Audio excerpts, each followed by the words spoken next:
এরপর প্রশ্ন হচ্ছে, কোরবানির গোশত কতদিন পর্যন্ত জমা করে রাখা যাবে?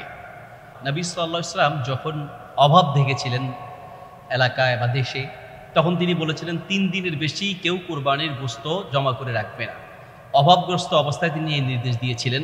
পরবর্তীতে যখন অভাব দূরীভূত হয়েছে তখন বলেছেন, কুলু ওয়া আতিমু ওয়াদ্দাখিরু, তোমরা খাও, মানুষকে খাওয়াও আর জমা করে রাখো। যতদিন ইচ্ছে জমা করে রাখা যাবে, এই হাদিস থেকে বোঝা যায়। কিন্তু যেহেতু তিনি অভাবগ্রস্ত অবস্থায় তিনি 3 দিনের বেশি রাখতে নিষেধ করেছেন, আর বর্তমানে আমাদের বাংলাদেশে যথেষ্ট অভাব চলছে।